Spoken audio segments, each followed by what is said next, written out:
News first at 4. I'm Tom Sherry. Welcome everyone. I'm Whitney Ward. Well, new this afternoon, a man accused of brutally murdering his ex-girlfriend was sentenced today in Spokane County Court. But this is a case that calls out for the high end. So I am going to impose 136 months in prison. I didn't hear you say you were sorry. I didn't hear you say anything. I didn't hear your family say they were sorry or they had any sympathy for this family. A judge sentenced Anthony Fuerte to 32 years in prison for the murder of 24-year-old Michaela Young, this after taking a plea deal. Court records say Young and Fuerte were in a romantic relationship before her death. She was found in a North Spokane motel with multiple stab wounds back in February of 2020. According to court documents, Michaela had said that she was afraid Fuerte was going to kill her because he believed she had set him up to be arrested. Her family was in court today when the plea deal was read. Michaela's sister has called her a bright light in everyone's life, and everyone loved her. She was loved, and she was also very, very trusting. Another man accused of killing his girlfriend was sentenced to just over 11 years today. Daryl Cloud entered an Alford plea for the death of Candy Feely. According to court documents, Cloud dropped Feely off at the hospital, unconscious with injuries to her face and bruises all over her body, and then ran. Cloud had been arrested for domestic violence against Feely prior to the fatal attack. Cloud had also previously served time for killing his former middle school teacher. This happened back in January of 1994. Cloud claimed the teacher sexually abused him and eventually won a $250,000 lawsuit against the school district, which never did admit liability. We also have new information tonight. A victim from last night's drive-by shooting near Northtown Mall has now died from his injuries. Spokane police have also arrested one suspect. Investigators say this shooting happened around 8 o'clock last night. It was near the intersection of Wellesley and Lidgerwood. 2 cars were involved. Shots were fired from one of the cars and one person was hit. Police say everyone involved seems to have known each other. It was not a random shooting. Police are now asking anyone with information on what happened to please call Crime Check. A new campaign is making it easier for Washington homeowners to prepare for wildfire season. Today, DNR's Commissioner of Public Lands, Hillary Franz, launched the Wildfire Ready Neighbors campaign in Spokane County. It's one of 3 counties that have been identified as high risk for wildfire, and people living in Spokane, Chelan, and Okanogan counties can now register for a free assessment of their home. This is going to be done by local experts, and those experts will then point out risk factors on that specific property and help them create a proactive action plan, all for free. I believe that every homeowner on the front line of these fires has the ability to take steps to protect their homes, protect their families, protect their neighbors, protect their communities, and maybe most importantly, protect our firefighters who are putting their lives every single day on the line for us. The more we can do to make our homes and our neighborhoods more resilient to fire, to make our landscapes more resilient to fire, the more we can do to save their lives.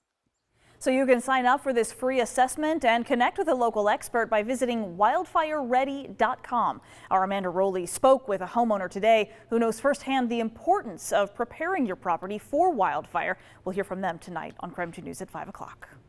In the meantime, we want to kind of take a look outside. A bit cloudier. It seems to be most of the day, but it looks as though the sun maybe is popping out at least for the last few hours. We're seeing a few shadows down there. But yeah, we had kind of a cool start to the day with a little bit of early morning rain, which I did not see in the forecast. But then, generally speaking, we had warm temperatures with a bit of a breeze, though, blowing. We'll look for sunshine for Saturday, but continued windy over the weekend. Partly cloudy on Sunday. Daytime highs over the weekend will be in the mid to upper 60s. Chance of rain showers developing by Tuesday. Right now, cloudy skies. As you can see, we're at 70 degrees. Wind is out of the southwest right now at 18 miles per hour. For the weekend, I've got 67 on your Saturday, 66 expected on Sunday. I'll check the rest of your forecast coming up in a few minutes. Thank you, Tom.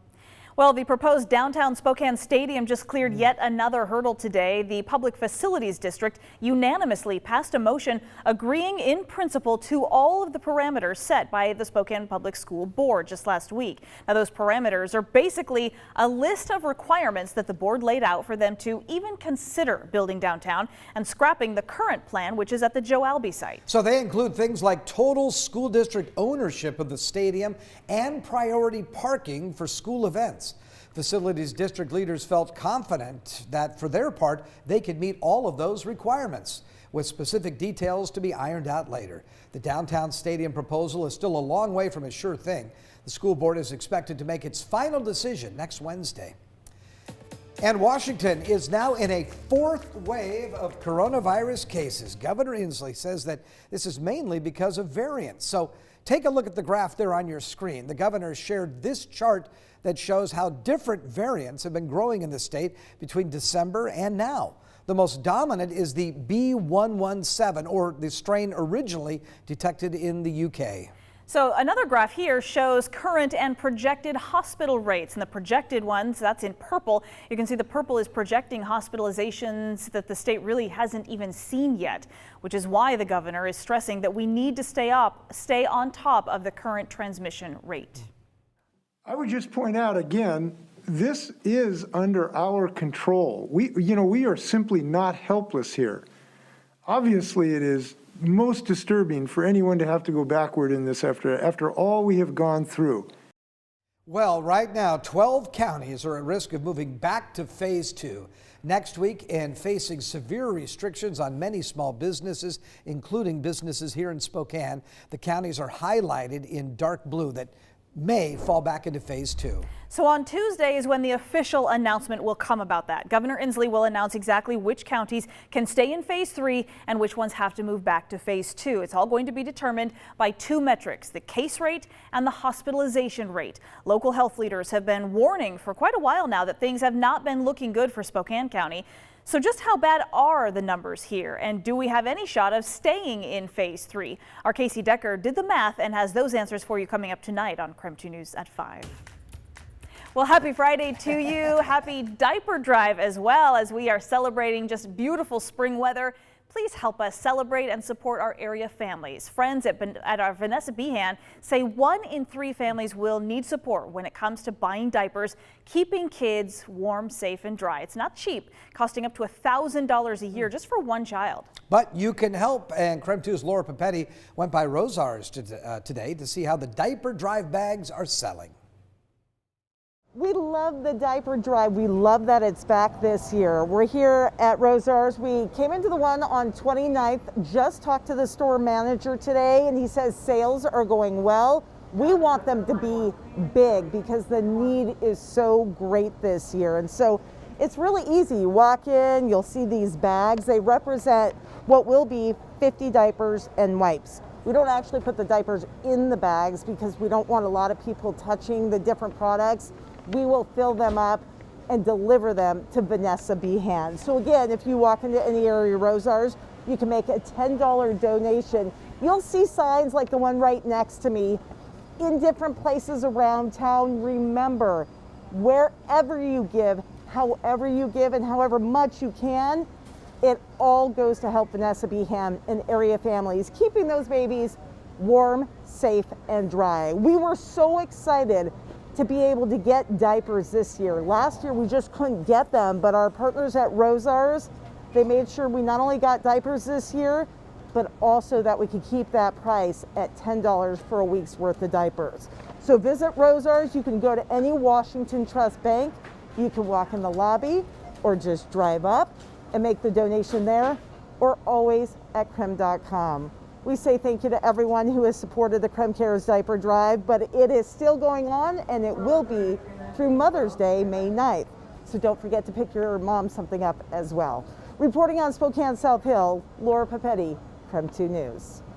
We can always count on Laura to keep us just on top of all the things that we're supposed to be doing, right? Diaper drive, yes. Mother's Day. Check, check. Thank you, Laura. All right, still to come tonight, as more and more people get the COVID vaccine here in Washington and in Idaho, we are committed to answering your top questions. But how long do the vaccines actually last? Well, tonight we're going to verify.